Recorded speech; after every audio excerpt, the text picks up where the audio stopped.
Assalamualaikum warahmatullahi wabarakatuh. Sobat sehat, bertemu kembali dengan saya Dr. Sofi. Akreditasi bukan sekedar dokumen. Ada 5 cara penilaian dalam akreditasi yang dikenal dengan RDUWS. Penjelasannya adalah 1. Surveyor akan melihat dokumen regulasi, yaitu SK, pedoman, panduan, dan SPO. 2. Surveyor akan melihat dokumen bukti implementasi. 3. Surveyor akan melakukan observasi. 4. Surveyor akan melakukan wawancara dengan stakeholder di fasilitas pelayanan kesehatan. Dan yang terakhir adalah simulasi. Ini untuk membuktikan apakah kita sudah melakukan kerjakan yang kita tulis dan tulis yang kita kerjakan. Channel YouTube Dr. Sofi dibangun untuk itu semua.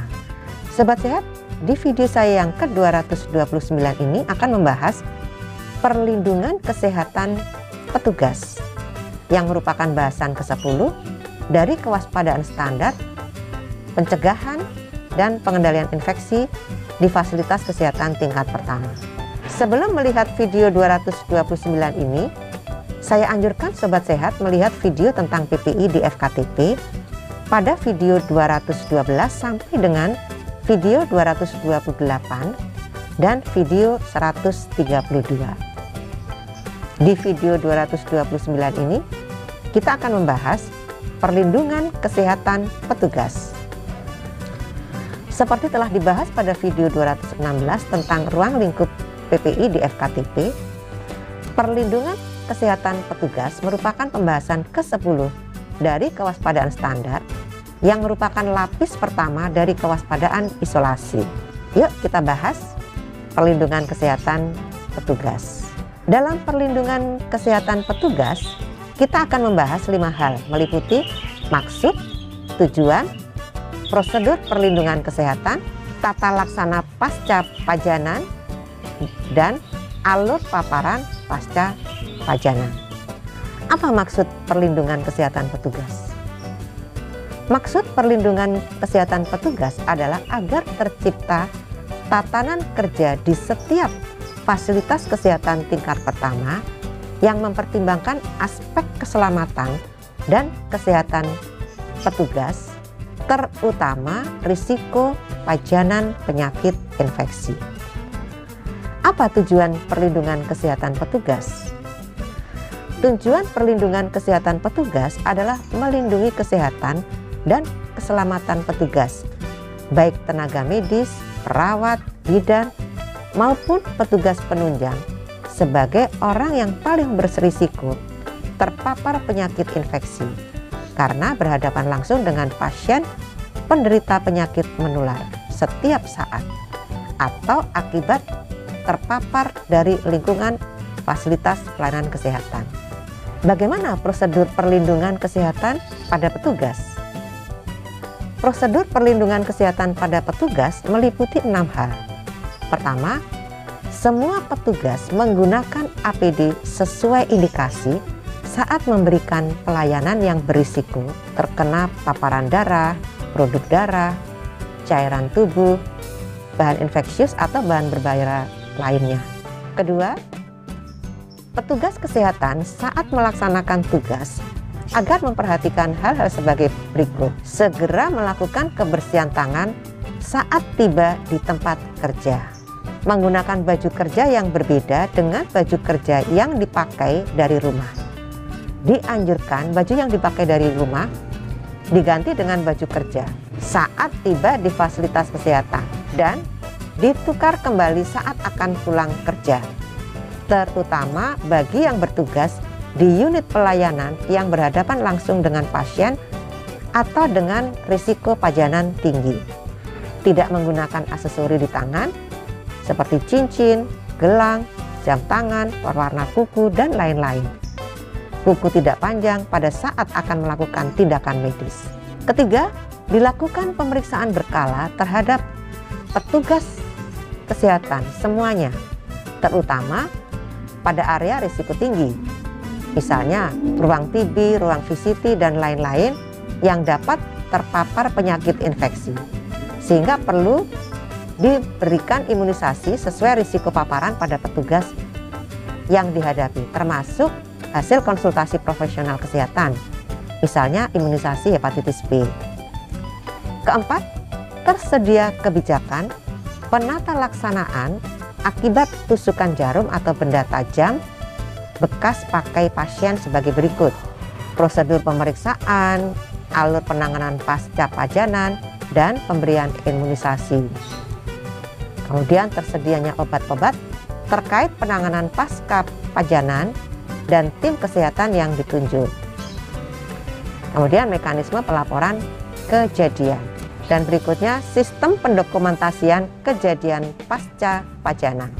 Kelima, prinsip penanganan pasca pajanan adalah sebagai berikut: bertindak tenang dan jangan panik. Pembersihan area luka dilakukan dengan air mengalir tanpa melakukan pemijatan dengan maksud mengeluarkan darah. Biarkan darah keluar secara pasif. Kemudian cuci dengan sabun dan air mengalir. Percikan yang mengenai mulut segera ludahkan dan berkumur-kumur dengan air bersih berulang kali. Percikan yang mengenai mata segera cuci mata dengan air mengalir dengan posisi kepala miring ke arah area mata yang terkena percikan. Bila percikan mengenai hidung, segera hembuskan keluar dan bersihkan dengan air mengalir. Laporkan pada atasan langsung untuk proses tindak lanjut sesuai ketentuan yang berlaku. Keenam, tersedia sistem atau skema pembiayaan yang disediakan oleh fasilitas kesehatan tingkat pertama bagi petugas kesehatan yang memerlukan perawatan kesehatan pasca pajanan. Bagaimana tata laksana pasca pajanan? Tata laksana pasca pajanan adalah sebagai berikut.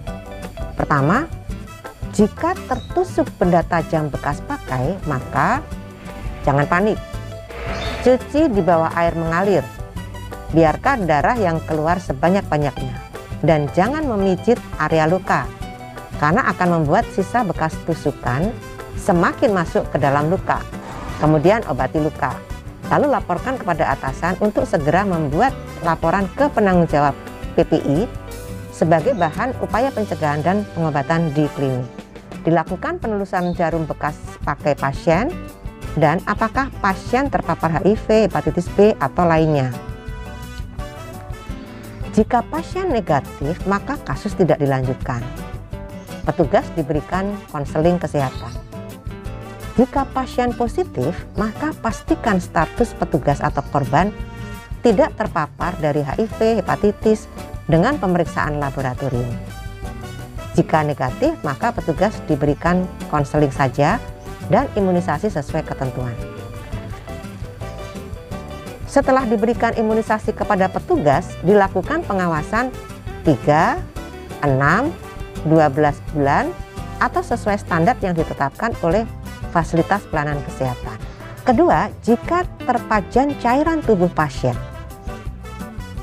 dilakukan beberapa hal seperti cuci atau bilas dengan air mengalir sebanyak-banyaknya. Jika ada luka pada area percikan, maka lakukan prosedur di atas. Lalu bagaimana alur paparan pasca pajanan? Setiap FKTP membuat alur pasca pajanan. Yuk kita lihat gambar 33 di video. Gambar 33 ini merupakan contoh alur pasca pajanan atau tertusuk jarum yang terkontaminasi dan terpajan cairan tubuh untuk tindak lanjut pemberian profilaksis pasca pajanan atau PPP. Demikianlah Sobat Sehat, di video 229 ini kita telah membahas perlindungan kesehatan petugas sebagai bagian ke-10 dari kewaspadaan standar, pencegahan dan pengendalian infeksi di fasilitas kesehatan tingkat pertama, baik di puskesmas maupun klinik. Sobat Sehat bisa membaca lebih rinci pada Permenkes RI nomor 27 tahun 2017 tentang PPI di Fasyankes dan Pedoman Teknis PPI atau Pencegahan dan Pengendalian Infeksi di FKTP yang dikeluarkan oleh Kemenkes RI tahun 2020. Kita akan bertemu di video 230 untuk membahas tentang kewaspadaan transmisi yang merupakan lapis kedua dari kewaspadaan isolasi pada pencegahan dan pengendalian infeksi di fasilitas kesehatan tingkat pertama. Sampai di sini dulu ya. Semoga selalu sehat. Wassalamualaikum warahmatullahi wabarakatuh.